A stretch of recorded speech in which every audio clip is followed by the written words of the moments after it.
Perfecto.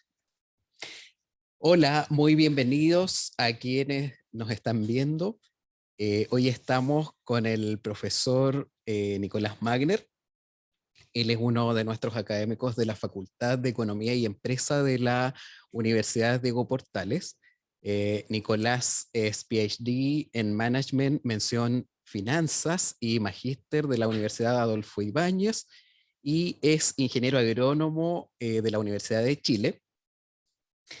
Y además tiene un podcast, el profesor Nicolás Magner es un podcaster profesional y tiene un podcast que se llama Inversapiens también. Entonces, Nicolás, muchas gracias por estar aquí. Cuéntanos, por favor, sobre tu área de expertise, qué es lo que te ha motivado a seguir esta área de investigación. Súper. Oye, muchas gracias por la invitación del centro, del observatorio.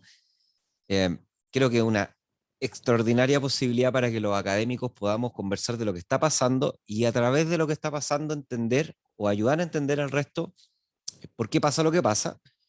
Porque a mí me pasa que cuando entiendo lo que está pasando, como que camino más tranquilo. ¿Ya? Y eso es un valor. Hoy por hoy, caminar tranquilo, entender lo que está pasando te da tranquilidad, te da lucidez, podéis tomar mejores decisiones. Entonces, este proyecto, y bueno, y este proyecto que tú mencionas de Inversapiens, ¿cierto? Y otras cosas que un profe se pone a hacer fuera de la clase, tiene que ver lo mismo, tiene que ver con lo mismo que uno hace dentro de la clase, que es explicar, tomar el contexto, explicar lo que está pasando. Por ahí vi un libro de esta oficina que decía El pensador de la caverna, que es un poco lo que decía Platón, de, oye, vivimos en una caverna, y lo que hace un académico, un profesor, es acompañar a la persona fuera de la caverna para que pueda ver la realidad y no lo que se refleja, las luces que se reflejan, las sombras que se reflejan en la caverna. Entonces, tiene que ver con eso, ¿ya? Y súper buena instancia esta de comenzar a producir material para el centro, para el observatorio, perdón, desde esta perspectiva, digamos, un conversatorio de lo que está pasando, y nada, y ojalá que la gente comience a seguir el canal del observatorio, así que todos invitados ahí a ponerle suscribir al botón que tienen justo debajo de este video, debajito hay un botón rojo que se llama suscribir, así que para que empiecen a, digamos, a seguir los materiales que vamos a estar publicando. Eso, muchas gracias. Así que todos ahí a suscribirse al canal del Observatorio del Contexto Económico. Y entonces, bueno, hoy día, Nicolás, queremos conversar sobre varios eventos que están ocurriendo en la economía y considerando tu expertise, cuáles son los impactos que tienen distintos mercados financieros y finalmente, cómo eso nos impacta el bolsillo, ¿cierto? Mm. ¿Qué es lo que más nos interesa saber? Me incluyo, digamos, que no soy especialista en esta área. Entonces, una de las cosas, probablemente uno de los eventos más importantes que está ocurriendo hoy día es lo que está ocurriendo con la inflación. Tuvimos en septiembre una inflación mensual de 1,2%, una inflación anual de 5,3%, lo que está totalmente fuera del rango de tolerancia del Banco Central de Chile, ¿cierto? Y entonces, eh, la verdad es que en Chile son poco usuales los episodios donde la inflación se nos empieza un poquito a escapar de las manos. La verdad es que en Chile, al menos hace ya por lo menos 2 décadas, el tema de la inflación es un tema más bien superado, pero ahora ha vuelto a resurgir los temores. Entonces, por favor, Nicolás, primero cuéntanos Sí. cómo afecta la inflación, ¿cierto? ¿Cómo nos afecta, bueno, a nosotros en nuestra vida cotidiana, pero también a los mercados financieros, ¿cierto? ¿Cómo esto va generando una serie de impactos en distintos mercados financieros? Mira, como dirían los médicos, estamos con el colesterol alto, Ujú. ¿ya? O sea, como que nos comimos y nos tomamos todo lo que pudimos y eso hace que nuestro colesterol, que tiene que estar en rangos permitidos, se salga del rango permitido y tenemos que empezar a hacer cosas para poder volver a ese rango. Para que la gente entienda, la economía se mueve en un gran ciclo, hay como un gran ciclo que se va moviendo a través del tiempo, se llama en finanzas el ciclo de negocio, que tiene que ver con expansiones de la economía, o sea, con aumento significativo de la actividad económica dentro de un país, y la contracción económica, que son bajas eh, significativas, bajas que se sienten, que se observan respecto de la actividad económica de un país. ¿Y por qué se ve estos ciclos, esto como especie así, como un gran así, si uno quisiera irse como a la mitología, un gran dragón así que se va moviendo, sube y baja? Porque cada vez que sube el ciclo económico, generamos crecimiento. Y el crecimiento es muy importante para la sociedad porque está directamente relacionado con el bienestar de las personas. ¿Ya? Estamos hablando hoy día de una sociedad moderna en donde todos dependemos de la cantidad de recursos que tenemos, dinero, para satisfacer nuestras necesidades. Entonces, mientras más dinero tenemos, más y mejor podemos satisfacer nuestras necesidades y por tanto impactar en nuestro bienestar. Entonces, este dinero proviene del crecimiento económico. Si las empresas crecen en ventas, tienen que construir más, por tanto, van a tener que contratar a una empresa constructora. Esa empresa constructora tiene trabajadores. Si es que además, después de hacer el edificio, bueno, hay que ponerle máquinas, entonces hay que contratar a la empresa que vende máquinas. Esa empresa que vende máquinas tiene trabajadores. Hay que traer las máquinas del puerto a la empresa, así que hay que contratar empresas de flete que también tienen trabajadores. Y finalmente la misma empresa tiene que contratar personas para poder ocupar las máquinas de los nuevos edificios. Entonces, el crecimiento de una empresa, si uno lo extrapola a toda una economía, genera empleo. Y el empleo genera mayor poder adquisitivo de las personas, porque si yo estoy trabajando, tengo dinero, y si tengo dinero, tengo poder adquisitivo para consumir y para satisfacer mis necesidades.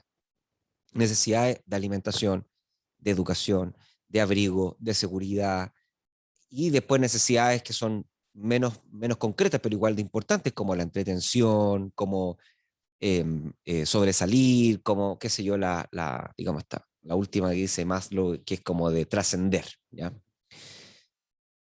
Entonces, el crecimiento es súper importante. De hecho, si uno quisiera mirar el gasto público de Chile, el 80% del gasto público depende del crecimiento de la nación y solamente el 20% de la recaudación. Así que el crecimiento es muchísimo más importante que incluso lo que podamos recaudar de impuestos. Pero el crecimiento tiene un trade-off, tiene una consecuencia negativa. Tiene muchas positivas, pero tiene una negativa que es importante, que tiene que ver con que si tenemos mucha plata, mucho dinero, mucho poder adquisitivo, las personas salen a gastarse ese dinero en distintas cosas. Pero la oferta, que son los que ofrecen estos servicios y productos, es más bien, los economistas le dicen muy fruncidamente, oye, me perdona, pero yo igual soy economista, pero me río de nosotros mismos. Muy fruncidamente le decimos que la oferta es inelástica. ¿Qué significa que sea inelástica? Que no reacciona tan fuerte o tan rápido a este aumento del poder adquisitivo porque los inventarios generalmente y la producción es más bien inelástica, ya no es tan rápido como reacciona, es como lo que estudiamos tipo Leontief, que es como esta oferta que es rígida y que es difícil si llega alguien con mucho dinero, es difícil al otro día tener más inventario. Piensen, por ejemplo, en los autos nuevos. ¿Sí? Que la persona, de repente tú estás en una sala de venta, tenéis 100 vehículos, por ejemplo, en stock, en inventario, y llegan, generalmente tú calculáis que vaya a tener 10 ventas al día. Entonces tú decís, con este inventario soporto los próximos 10 días, y en 10 días más llegan los autos. Llega el siguiente embarque que compré hace 2 meses atrás o 3 meses atrás. Entonces estoy perfecto, pero imagínate que de repente empiezan a llegar ya no 10 ventas, sino que empiezan a llegar 30 ventas. O sea, si llegan 30 ventas, en 3 días vaya a agotar tu inventario. Y eso tiene varias consecuencias negativas desde el punto de vista de management, porque si yo, alguien podría estar escuchando y podría decir, oye, pero profe, está súper bueno vender en 3 días, agotar el inventario. Sí, claro, desde el punto de vista de venta está bueno, pero desde el punto de vista de gestión general no es tan bueno. ¿Por qué? Porque los siguientes 7 días van a seguir llegando clientes. Y van a llegar clientes y no van a haber autos, y por lo tanto van a empezar a irse a la competencia, y entonces yo voy a tener consecuencias graves en el mediano plazo de pérdida de clientes, fuga de clientes, porque la visión del cliente va a ser, oye, esta automotora nunca tiene auto. Entonces, la forma de poder controlarlo no puede ser hacer aparecer más autos, porque tengo que esperar los 10 días que llegue el embarque. Entonces, ¿qué me queda? Bueno, a eso me refiero con la inelasticidad, ¿cierto? Entonces, ¿qué me queda? Bueno, subir los precios. Porque como estamos en una economía neoliberal, y eso significa, la economía neoliberal simplemente significa que no hay fijación de precios. Entonces, la oferta y la demanda, la mano invisible de Adam Smith, ¿cierto? Es la que dice, oye, mira, cada uno aquí le pone el precio que quiera a las cosas, la demanda verá, será el mejor postor, y si, bueno, hay demasiada presión por un bien, los precios van a subir, y si no, los precios van a bajar hasta extinguirse ese bien. Entonces van a subir los precios. Y si suben los precios, y eso se empieza a mirar en las carnes, en los autos, en el pan, en las cosas que acaparan la compra del ciudadano nacional, entonces vamos a ver que el presupuesto que antes tenía para poder satisfacer su necesidad tiene que ser más alto porque los precios subieron. Y eso se llama inflación, un aumento sostenido o general, perdón, generalizado de los precios de una economía. Y eso es peligroso porque, ya le dije, si que estamos buscando bienestar, la economía es la ciencia que busca el bienestar a través de la asignación adecuada y óptima de los recursos escasos, entonces nos preocupa perder bienestar desde la perspectiva de perder poder adquisitivo. Es decir, si es que los precios suben demasiado, entonces nuestra población también se va a ver afectada porque lo que gana, lo que trabaja, no va a ser suficiente para poder satisfacer sus necesidades y entonces empezamos a destruir. Y eso entonces hace que dos agentes importantes, el gobierno y el Banco Central, salgan a hacer medidas macroeconómicas para poder controlar este aumento de la inflación. Y la única forma de controlar este aumento de la inflación tiene que ver con apaciguar, calmar este ciclo de expansión económica, hacer que ahora el ciclo económico comience a desacelerarse y ahí es donde empezamos a entrar otra vez al ciclo de negocio de baja. Y así sucesivamente, después vamos a estar abajo y ahí va a salir, obviamente vamos a estar muy complicados porque vamos a decir, bueno, la inflación está perfecto, pero no tenemos un problema, no tenemos crecimiento económico. Y si no tenemos crecimiento económico, no podemos generar bienestar. Entonces va a salir otra vez el Estado, va a salir el gobierno, perdón, y el Banco Central a decir, bueno, vamos a hacer ahora medidas macroeconómicas para estimular el crecimiento. Y ahí el ciclo vuelve a levantarse. Entonces, es un ciclo continuo de expansiones y recesiones. Claro, y en particular, ¿cierto? Estos últimos 2 años, en 2020, una recesión realmente grande, casi 6% de caída del producto. Este año los pronósticos apuntan a que vamos a crecer al 11%, pero en definitiva, la expansión que estamos teniendo ahora es mucho mayor que la caída. O sea, ya recuperamos todo lo perdido. Estamos creciendo mucho más que los pronósticos que teníamos a principio de año. Y entonces ahí se produce, ¿cierto? Esto que señalabas tú, digamos, la economía, ¿cierto? Se está calentando y hay que poner un poco de paños fríos. Y entonces, eso cuéntanos, por favor, al poner estos paños fríos el Banco Central, ¿qué consecuencias tiene? Primero, cómo pone estos paños fríos, ¿cierto? ¿De qué manera lo hace? Y cómo impacta eso en distintas variables económicas.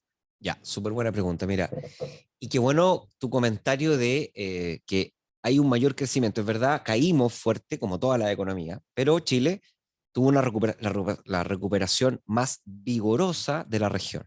O sea, nosotros ya recuperamos lo que perdimos en la crisis del COVID y ahora estamos por sobre la actividad económica que teníamos antes del COVID.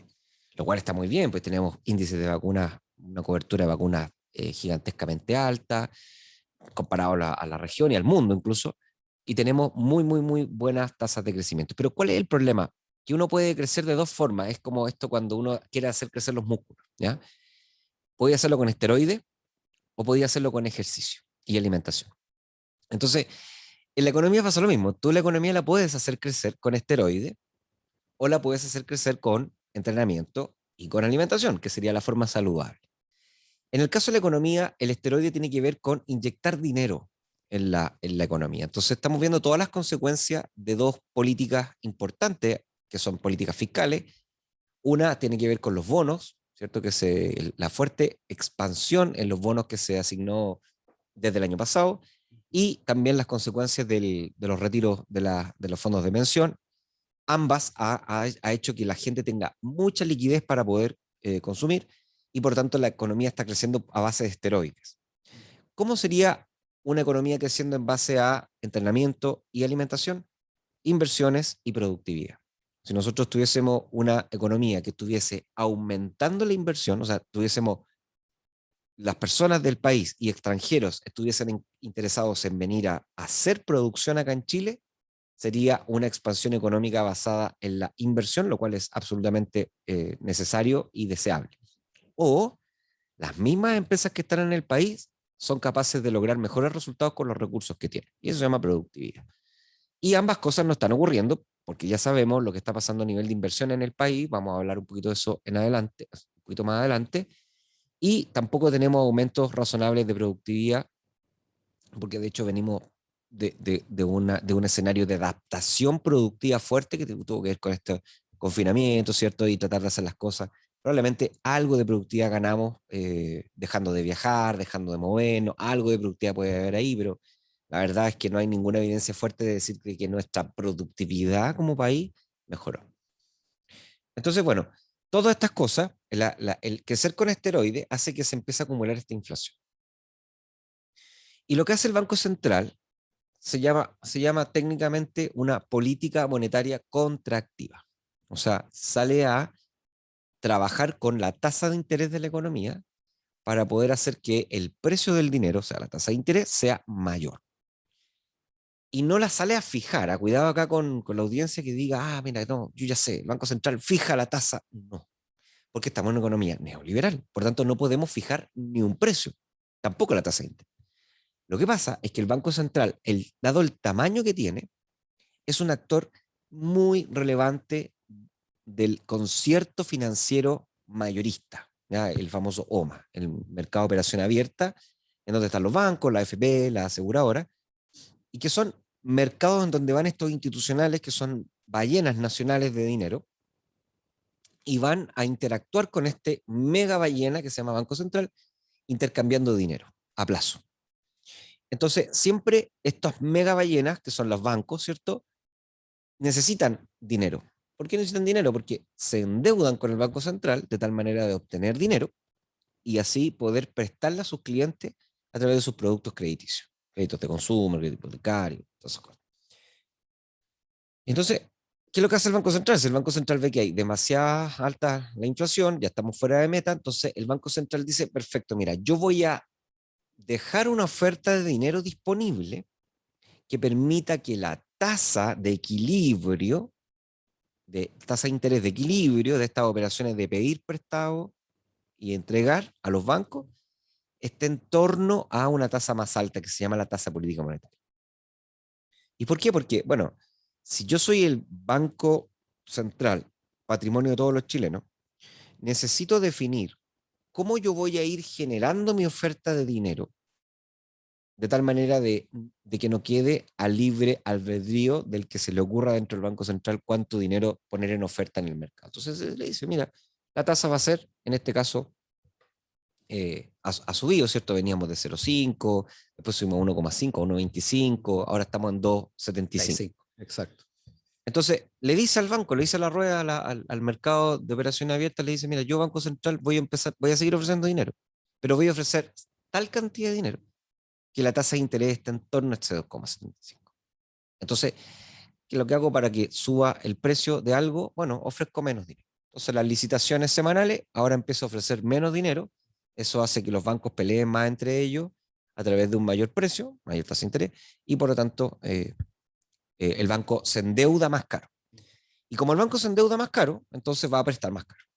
Y entonces empieza la cadena completa de la economía, ¿cierto? Que es, ok, el banco ahora tiene un costo de fondo de 2,75, por tanto todos los créditos que le pidan al banco van a considerar de 2,75 hacia arriba. ¿Ya? Hay que agregarle el spread de administración que le ponen los bancos para pagar todos sus gastos y después hay que agregarle el spread de riesgo de crédito que va a depender de la persona que le pida plata o la empresa que le pida plata va a tener mayor o menor spread dependiendo de su riesgo de crédito, riesgo crediticio. ¿Cuál es la probabilidad de que le devuelva la plata al banco?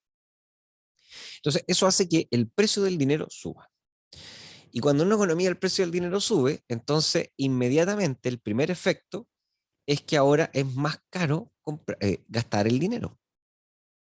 Eso hace entonces que, por un lado, el patrón de consumo se calme un poco, aunque dentro de todas las variables la que menos afecta es la del consumo. La gente tiende a cambiar muy poco su propensión marginal a consumir producto de un aumento de tasa. Es muy raro que una persona diga, oh, no, ahora la tasa es de 2,75, así, no voy a ahorrar más. Eso teóricamente debería ser, pero conductualmente eso no ocurre. Pero lo que sí empieza a pasar fuerte es que se empieza a contraer fuerte la inversión. ¿Por qué? Bueno, porque los inversionistas más técnicos dicen, bueno, ¿de qué me sirve invertir mi dinero en operación, en renta variable, en cosas riesgosas, si es que lo puedo invertir en renta fija a un 2,75% de rentabilidad, por lo menos?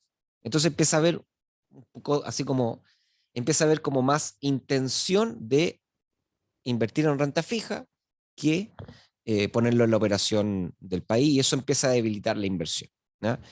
Y eso entonces empieza a hacer de que este ciclo de expansión económica comienza a desacelerarse, y entonces podemos volver a un rango de inflación relativamente aceptable. Obviamente sacrificando expansión económica. O sea, por eso hablan muchos técnicos de que hay que apretarse el cinturón, porque eso significa que los semestres que vienen, no sabemos cuántos, ojalá los menos posible, pero los semestres que vienen van a ser semestres con menor actividad económica. Eso significa que van a haber problemas en las tasas de empleo, van a haber problemas en las tasas de actividad económica industrial. Seguramente ahí vamos a ver acusado este efecto en las tasas. Y si no, bueno, el Banco Central va a seguir subiendo la tasa hasta que esto se regularice. Claro, claro, es bien importante lo que tú señalas, ¿cierto? De estos impactos diferenciados en el consumo y en la inversión, y que en la inversión este efecto sería más potente, este efecto, ¿cierto? De reducir la inversión, porque finalmente la inversión es el gasto que se realiza para ampliar la capacidad productiva futura de la economía. ¿Ah? Y esa es parte, ¿cierto?, de las consecuencias negativas finalmente, porque tú ahí bien lo señalabas, tenemos dos maneras de crecer, ¿cierto? Y la manera saludable, más sostenible de crecer tiene que ver con la inversión, con la productividad. Entonces, precisamente, desde ese punto de vista, las consecuencias son negativas en términos de cómo eso afecta nuestra capacidad futura de crecer. Em, pero entonces, entendiendo, digamos, este panorama inicial, ¿cierto? ¿Cómo estas alzas de tasa repercuten también en otros mercados financieros, por ejemplo, en el mercado cambiario? Bueno, en el mercado cambiario, para que la gente lo entienda, en el mundo hay muchas monedas. ¿Ya? Dentro de eso hay una gran moneda, la principal, la mayor, que se llama, que es el dólar, ¿cierto? Y una minor pequeñita, muy volátil, que se llama peso chileno. Y ambas se transan una contra otra. ¿Ya? Entonces, ¿qué es lo que ocurre? Nosotros como país necesitamos relacionarnos con el concierto internacional a través de las exportaciones y las importaciones. O sea, tenemos negocios con los extranjeros donde le vendemos cosas, y también tenemos negocios con los extranjeros donde compramos cosas. Y el dinero es simplemente un término de contrato, es como una especie de contrato fácil de manipular y barato de manipular. O sea, es básicamente yo te paso esto, tú me pasas esto otro cambio. Es un término de intercambio. Entonces, ¿qué pasa? Cuando tú tienes dos términos de intercambio, también podrías intercambiar los términos de intercambio, o sea, intercambiar las monedas. Es el famoso mercado de cambio. Y entonces, el precio que tenga eso va a depender de la oferta y demanda que exista por una u otra moneda. Y entonces ahí decimos que el peso chileno se aprecia o se deprecia contra el dólar. Cuando el peso chileno se aprecia contra el dólar, tiene que ver con que hay mucha demanda por peso, hay menos demanda por dólar, y eso hace entonces que el precio del dólar baje. ¿Y qué significa eso? Bueno, que con menos pesos chilenos puedo conseguir un dólar. O sea, la economía y la moneda se hizo fuerte frente al dólar. Y ahí tenemos los episodios, ¿cierto?, históricos que ya pocos recuerdan, pero hemos tenido episodios incluso de 450, 500 pesos. No me acuerdo cuando los agricultores salían a Sí. bloquear las carreteras, indignados porque no podía hacerla. Ya. Y era porque, claro, el dólar estaba tan bajo que exportar salía muy mal negocio. Y ahí, bueno, curiosamente el Banco Central muchas veces hizo, un par de veces hizo la famosa flotación sucia, que fue salir a hacer que el precio del dólar subiera y lo que hacía era inyectaba ciertos dólares a la economía y de esa forma entonces el precio se expandía, porque o sea, al revés, perdón. Sacaba dólares de la economía, haciendo que el dólar fuera más escaso y eso hacía que el precio del dólar subiera. En esos episodios históricos antes, pero ni tan lejos de hoy día. Y también hay otros episodios, que es lo que estamos viviendo hoy día, en donde el peso chileno se deprecia, se devalúa con respecto al dólar. ¿Eso qué significa que se devalúa? Bueno, significa que la potencia de la moneda, de alguna forma la expectativa de los inversionistas, está poniendo peores expectativas en la economía chilena respecto a la economía norteamericana. Por tanto, los inversionistas, chilenos y extranjeros, piensan que es mejor tener una moneda más fuerte, que va a dar mejores condiciones de estabilidad, mejores condiciones de riesgo, incluso mejores condiciones de rentabilidad, que tenerlo en una moneda como el peso chileno. Haciendo entonces que la gente comience a presionar la demanda por dólares. Y como los dólares son una cantidad finita cada vez que a la Fed se le ocurre salir a imprimir dólares, porque también hemos estado viendo episodios de hiperimpresión de dólares, lo cual es muy raro, pero eso yo creo que otro capítulo nos da para eso. Esto se hace que el precio suba, porque la gente compra dólares. De hecho, hace poquito tuvimos un incidente en donde el Banco Central salió a acomodar la tasa la semana pasada, lo cual todos los analistas dijeron, bueno, sí, sube la tasa, entonces va a bajar la moneda. ¿Por qué? Porque si sube la tasa en peso chileno, se hace más atractivo tener pesos para invertir en tasa de peso y ganarse esa rentabilidad. Por ejemplo, los inversionistas salen a vender dólares para comprar pesos e invertirse en esas tasas que son más atractivas. Entonces, al salir a vender dólares, aumenta la demanda por dólar, o sea, la oferta de dólares, perdón, haciendo que el precio del dólar baje. Pero lo curioso es que el precio del dólar bajó, abrió bajo a las 9:30, y después a las 12 del día, el día estaba más alto de como había terminado el día anterior. O sea, el efecto duró una mañana o menos horas. ¿Y por qué? Porque hay esta especie como de incertidumbre respecto al futuro que está haciendo que los inversionistas, el sentiment de la economía chilena es muy negativo y por lo tanto ese sentiment muy negativo empieza a hacer que los inversionistas empiecen a comprar dólares, perdón, se dolarizan. Y eso hace que el dólar suba. Claro, sí, un alza tan importante de las tasas del Banco Central generó un efecto tan efímero finalmente. Eso demuestra que finalmente todos los determinantes del peso chileno están bastante debilitados. O sea, es muy fuerte ese efecto que tú señalas de la incertidumbre que estamos viviendo, ¿cierto?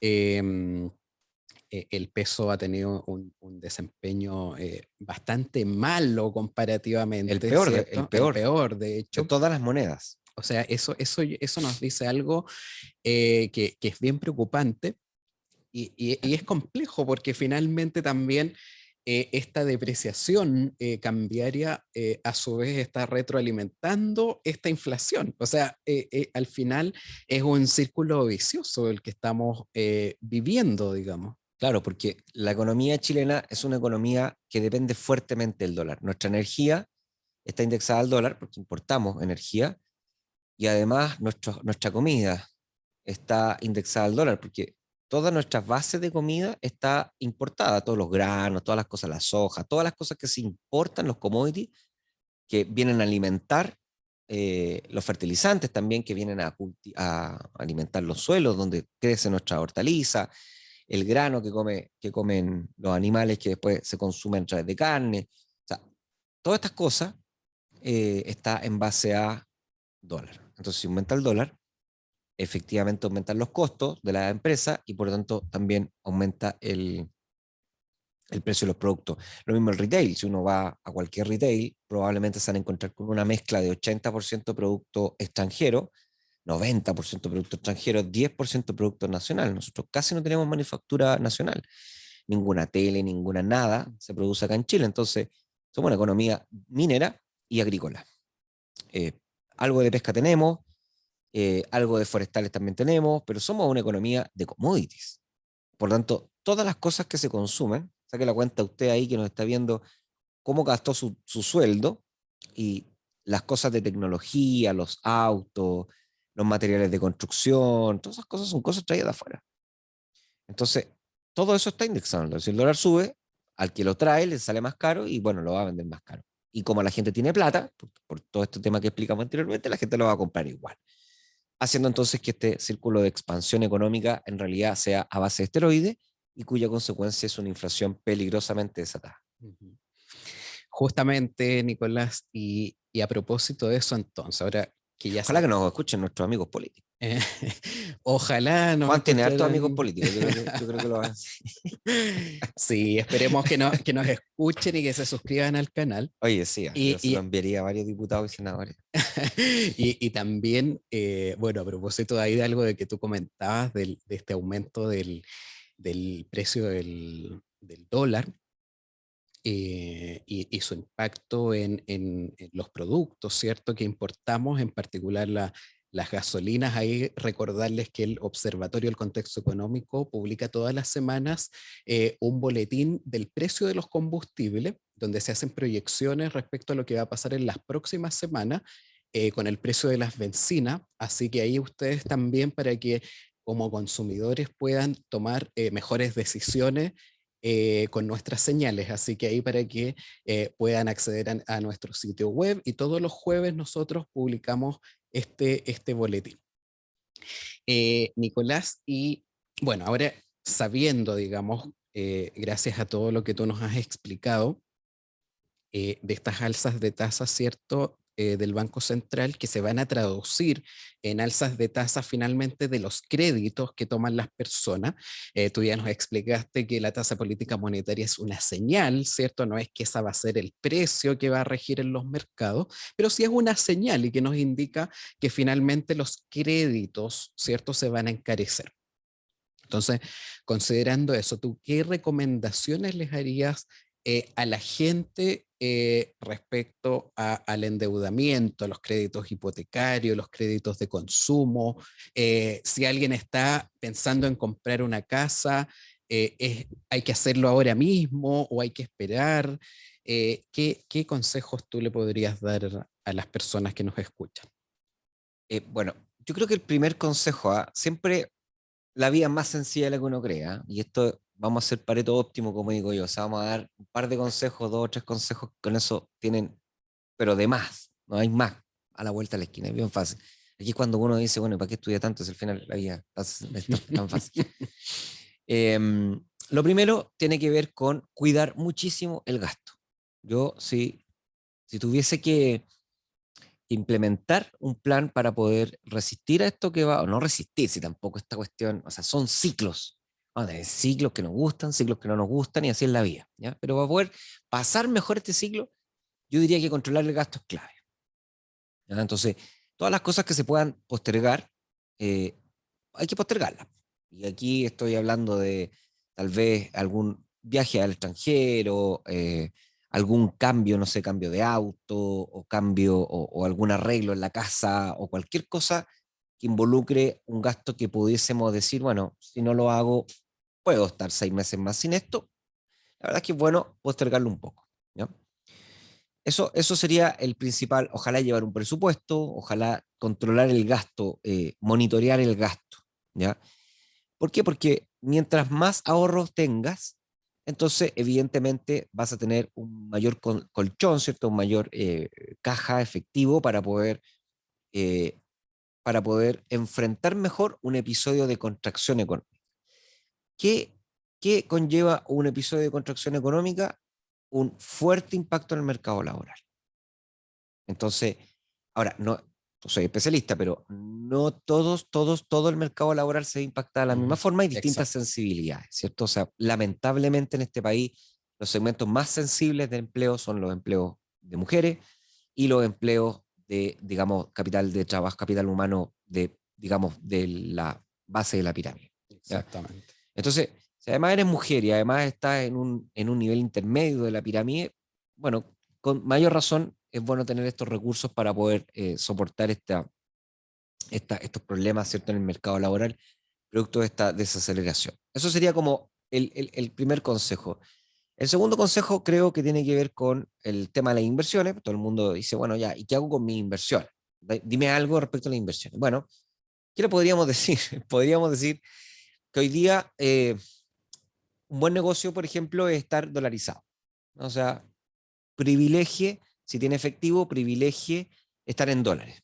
Hoy día el dólar está caro, ya por ahí estuve mirando que entráramos a grabar, que estaba ya otra vez 830, 834, probablemente haga compras escalonadas, o sea, trate de ir comprando todos los días si puede, compre dólares, porque probablemente el dólar se va a mantener en este nivel o incluso superior durante los próximos ciclos que vamos a estar mirando.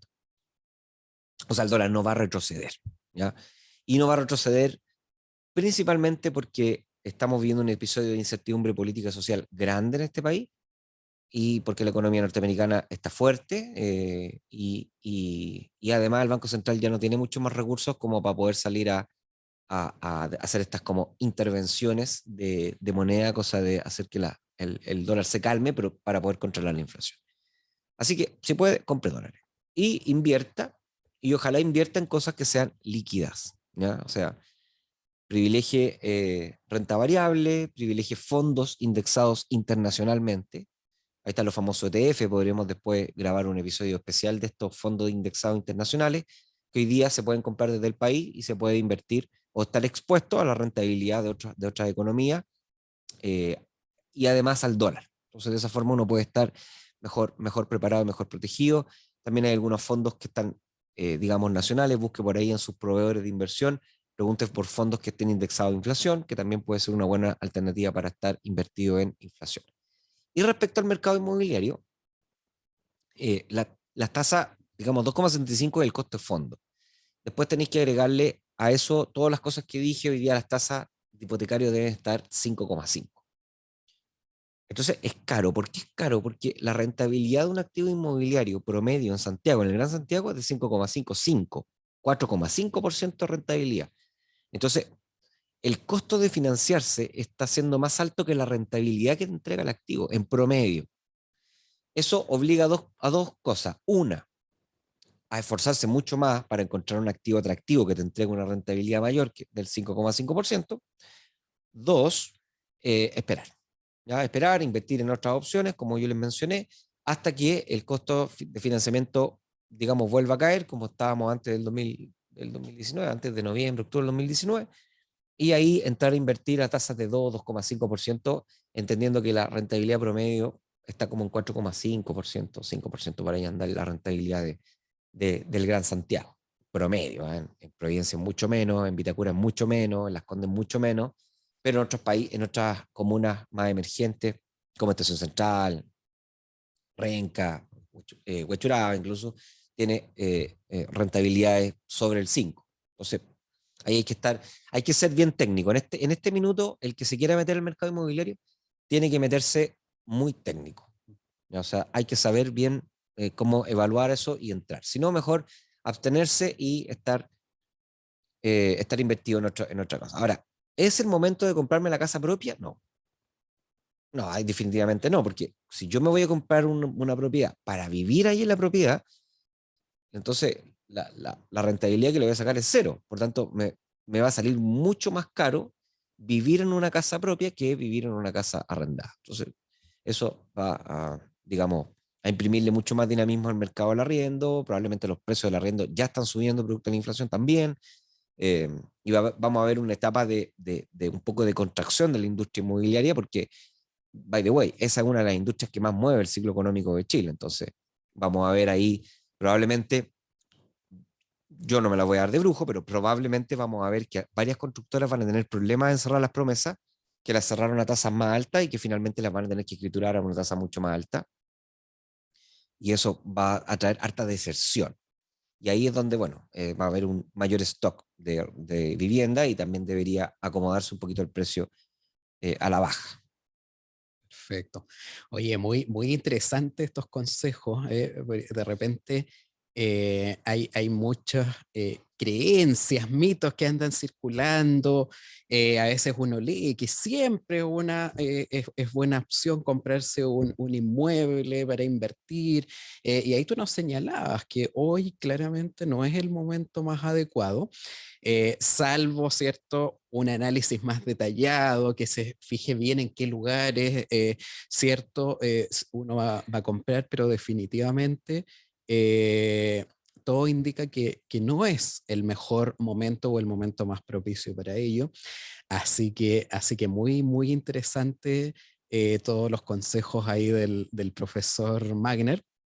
Y ahora, Nicolás, te quería llevar a otro tema, también ligado al sector financiero. Hoy día, entre la discusión del cuarto retiro, hay un tema que es el nuevo retiro de las rentas vitalicias. Y ahí la Comisión para el Mercado Financiero decía que esto podría generar el mayor riesgo financiero desde la crisis de los 80. Y esa crisis fue una crisis realmente grave en nuestro país, fue en términos de, de menor producción. La caída fue muchísimo más grave que la que vivimos en 2020 con la del COVID-19. Fue una crisis realmente terrible en nuestro país y en otras economías emergentes. Eh, pero entonces quería que si tú nos podías explicar por qué este retiro de rentas vitalicias podría generar estos efectos tan catastróficos, ¿cierto? Este riesgo financiero tan grande que no habíamos visto en muchas décadas. Sí. Para que la gente entienda el contexto, lo que estamos haciendo ahora es que se está discutiendo el cuarto retiro de la AFP, o sea, un 10% más de los otros 10% que se aprobaron. Em, y además el segundo retiro de renta vitalicia. ¿Por qué? Porque, bueno, hay un tema también social, que es si le permite a una persona que hoy día está activamente trabajando y tiene fondos de pensión para poder sacar liquidez, también le tengo que permitir al que está pensionado que sea capaz de sacar también parte de su portafolio. Entonces, ¿cuál es el punto? Que la AFP en este país tiene luces y sombras, como todas las cosas. Pero una de las cosas que no podemos dejar de aceptar, que la industria de la AFP y la industria de los seguros se transformó en industrias tan importantes, probablemente entre ambas mueven fácilmente más del 60% de las operaciones financieras, las mueven esas dos grandes industrias. Entonces, ¿qué pasa? Que un efecto es que ellos han acumulado capital. Y esa acumulación de capital lo han hecho, ¿cierto?, en función de tener este capital disponible para el futuro y poder pensionarse, ¿cierto? Pero como cualquier capital, es un colchón. Y por lo tanto, permite también entender de que frente a cualquier problema grave que tengamos en la economía, existe este colchón. Y por tanto, te entrega garantías. ¿Por qué son importantes las garantías? Porque finalmente el gobierno también se endeuda. Y se endeuda con grandes acreedores internacionales que también miran el riesgo de crédito del gobierno, que se llama riesgo país, y eso también está siendo fuertemente dañado porque efectivamente de aprobarse este cuarto retiro, ya empezamos a entrar en un terreno de cambios estructurales. Ya no es un retiro, digamos, oye, mira, así que vamos a retirar un poquito, porque ya no es algo pasajero, sino que se empieza a transformar en un cambio estructural y obviamente cualquier inversionista frente a cambios estructurales al menos espera a ver qué está pasando con el cambio y después puede razonablemente evaluar si es que continúa o no continúa. Entonces, tenemos dos efectos. Un efecto que es de expectativa y de sentiment, haciendo que el sentimiento de la economía chilena en el futuro sea malo, o sea, expectativas malas, producto de estos cambios estructurales, estas pérdidas de garantía, y eso hace que todos los inversionistas comiencen a, digamos, preocuparse y dejar de invertir. Y por otro lado tenemos un efecto, que es un efecto más mecánico, que tiene que ver con que las aseguradoras tienen invertido el dinero. A ver, ¿cómo funciona? Antes de eso, tú te retiras, ¿ya? Al retirarte, tú tienes dos posibilidades. Tú puedes pedirle a la AFP que te pase el dinero y la AFP te va a hacer un cálculo y te va a pasar el dinero en cuotas, ¿cierto? Por una cantidad de tiempo legal, o hasta que se te acabe. O tú puedes tomar todo ese dinero y lo puedes vender a una aseguradora y comprar algo que se llama una renta vitalicia. Entonces tú lo pones, lo ofreces en el sistema y todas las aseguradoras ofrecen una renta vitalicia a cambio de eso de ti. Entonces supongamos que se lo gana cierta aseguradora que te dé el mejor trato, eh, y lo que va a hacer la aseguradora con ese dinero es que va a invertir ese dinero y lo va a invertir en un instrumento de renta fija que le permita gastar ese dinero en ese instrumento de renta fija y recibir los cupones o recibir los intereses en el tiempo hasta que ese instrumento madure. Y cuando ese instrumento madura, ¿cierto? Recibe la cuota que corresponde más todo el resto y lo vuelve a invertir en otro instrumento y así hasta que la persona deja de, deja de existir. Por lo tanto, se deja de pagar esta renta vitalicia. Entonces, si tú quieres retirar el dinero, no es que el dinero esté líquido en la caja de la aseguradora, sino que el dinero está en instrumentos, ¿ya? Y estos instrumentos mayoritariamente son de renta nacional, o sea, son instrumentos de deuda que se emitieron también dentro del país. Entonces, si la AFP tiene que salir nuevamente a vender para poder hacer el cuarto retiro, y además las aseguradoras tienen que salir a vender para dar el segundo retiro, entonces lo que va a pasar es que el mercado nacional nuevamente se inunda de instrumentos financieros, haciendo que los precios caigan. Que cuando hay... Y además hay un sentiment negativo. O sea, los inversionistas tampoco quieren salir a comprar.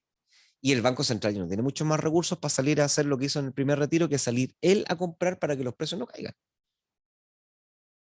O sea, es una tormenta perfecta. ¿Para qué? Para que, primero, la rentabilidad de los fondos de pensiones y APB al suelo. O sea, la consecuencia de este cuarto retiro para todos los chilenos va a ser una pérdida en la rentabilidad de corto plazo. Sobre todo los que están en fondos menos riesgosos, que están en renta fija y que además están más cerca de su retiro. Ese va a ser el primer impacto evidente. Y además de eso, el sistema va a perder garantías. Primero porque estamos pasando un cambio que ya va a ser más estructural y segundo porque está perdiendo capitalización. Y al perder capitalización pierde garantía y por lo tanto todo eso hace que el sistema empiece a tambalear y que por lo tanto tenga más probabilidades de caer. Y eso efectivamente puede llegar a niveles de incertidumbre, ¿cierto? Razonablemente altos, obvio. Así que cuidado ahí, se nos viene una elección, yo soy bien independiente, ¿eh? No milito en ningún partido, solamente me suscribo a la iglesia, a mi iglesia magna, digo, mi filosofía, pero hay que tener cuidado, porque hoy día es bien nítido la responsabilidad que están teniendo los políticos, están jugando, a mi juicio, el Senado, la Cámara Alta y Baja, y los partidos políticos están jugando un partido hacia su propio arco, o sea, ellos están velando por su propio beneficio, velando por captar la cantidad de votos que necesitan para poder acumular poder. No deberíamos criticar mucho eso porque, bueno, en parte esa es la función de utilidad que tiene un político, pero lo está haciendo a cambio de generar un daño en el corto plazo y en el mediano y largo plazo también. ¿Y qué significa? Y los más jóvenes que nos están viendo. Bueno, si es que no tenemos sistema de capitalización individual, vamos a tener que tener uno colectivo. Eso significa que cuando yo, que tengo 40 años, o sea, en 25 años más me jubile, si es que me puedo jubilar, bueno, el que me está viendo que tiene 20 años va a tener 40 años o 45 años. Entonces, él va a tener que pagar más impuestos.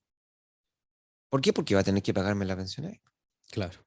Entonces, todo lo que tenían pensado ustedes que no están viendo que tienen 20 años, que a los 45 años está retirado, está viajando, está arriba de un velero, lo que sea, no va a poder ser porque vamos a tener que pagar más impuestos, porque vamos a tener que mantener a las personas que se van a estar jubilando y no van a tener pensiones.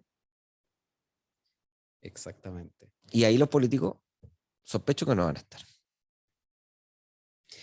Sí, es bien delicado todo esto que está ocurriendo. Ahí una de las advertencias de la Comisión para el Mercado Financiero es que varias aseguradoras podían caer en riesgo de insolvencia, lo cual podría ser un impacto muy adverso para la economía, ¿cierto? Todo lo que señalas tú, el efecto sobre las pensiones, ¿cierto? ¿Qué va a ocurrir a futuro?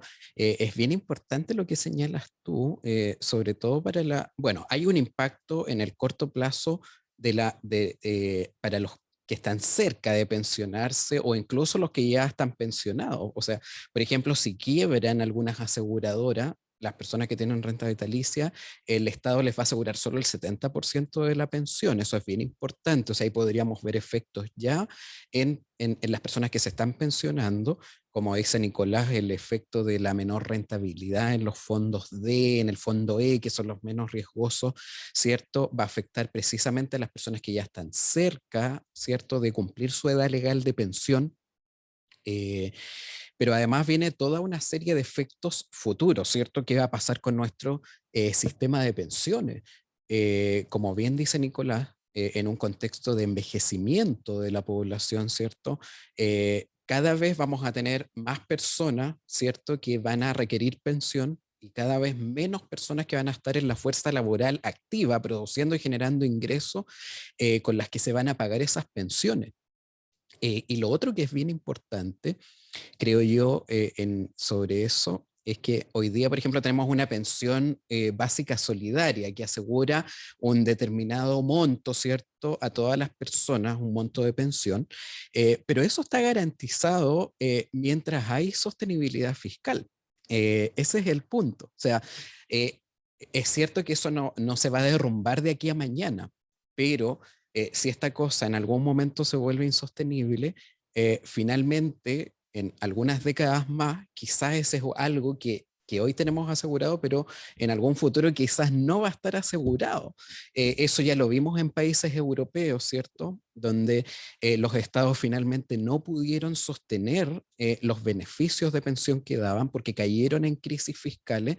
Entonces también es importante no dar por sentada las cosas. Y sobre todo eso, para la gente más joven, yo creo que es muy bueno el llamado que tú les haces a pensar en cómo nos impactan las políticas que se están haciendo hoy en el futuro, ¿cierto? Cuando esas personas, los jóvenes sobre todo, les toque a ellos pensionarse. Y no Así, solamente eso, o sea, el tema es que ellos, los más jóvenes, van a tener, o sea, si tenemos un cambio en el sistema, a capitalización, digamos, o sea, perdón, a reparto, se llama, que es el gobierno para poder pagar eso, ok, lo puede hacer, pero lo tiene que hacer con impuestos. Eso significa que vamos a tener que aumentar los impuestos. Si no aumentamos los impuestos, significa que parte del gasto vamos a tener que dejar de gastarlo en algunas cosas y ponerlo a gastar en eso. Eh, entonces, claro. Ahora, es difícil. No es que algo sea, no hay que ser, eh, no hay que, no hay que permitir que la ideología permee a la razón, ¿no? O sea, lo importante es que hoy día no podemos hablar de un cuarto retiro, sino que deberíamos desde ya estar pensando en eliminar o no el sistema. Porque me parece que es una falta de respeto de los políticos estar hablando de retiro cuando en realidad no es un retiro. No lo están pensando por algo que se necesitan. Lo que quieren es, los que están promoviendo eso, quieren eliminar el sistema. Entonces, mejor pongamos las cartas sobre la mesa, porque cuando tenemos las cartas reales sobre la mesa podemos discutir y podemos bajar la incertidumbre y decir, oye, ¿sabes qué? Hagamos un plebiscito por último y votemos. Porque tal vez la gente no quiere más AFP, bueno, votemos. O tal vez la gente sí quiere AFP, entonces que vote. Pero ellos están con un discurso muy, digamos, no, es que la gente en los barrios necesita la necesidad de la necesidad, entonces yo por ellos. Y eso es mentira. Es una mentira absoluta. Por otro lado, tenemos un gobierno muy debilitado, que ya se fue, o sea, ni siquiera casi, ya se fue. Por lo tanto, el Parlamento está gobernando y ya estamos viviendo hace 6 o tal vez 8 meses atrás, Chile es un sistema parlamentarista, porque el Senado es el que está poniendo las agendas económica y social y política. Entonces, estamos con una crisis importante. Hoy día el rector ha salido en una radio, no me acuerdo qué radio, Infinita, no sé, pero me encontré, pero de todo sentido dijo que estamos viviendo una anomia, decía, estamos viviendo un problema de los infinitos. O sea, tenemos tal, tal, tal poco respeto de las formas, de las leyes, de la Constitución, de las normas de competencia política, de la institucionalidad, que todo puede pasar. Entonces estamos empezando a vivir en una sociedad en donde, en la sociedad del infinito, que todo puede pasar. Y cuando todo puede pasar, efectivamente las tasas de descuento y las tasas de percepción de riesgo suben tanto que efectivamente traen este tipo de problemas. Ujú. Muy bien, Nicolás. Oye, quería agradecerte. Muchísimas gracias por Muchas todo gracias, Tijuana. lo que hemos comentado. Yo creo que Todo entretenido. hemos aprendido mucho aquí con el profesor Magner, así que espero que hayan disfrutado con este programa que hemos estado haciendo y dejarlos invitados para futuras ediciones. ¿Ah? Así que muchísimas gracias, que Listo. estén muy bien. Nos vemos. Chau, chau. Chao.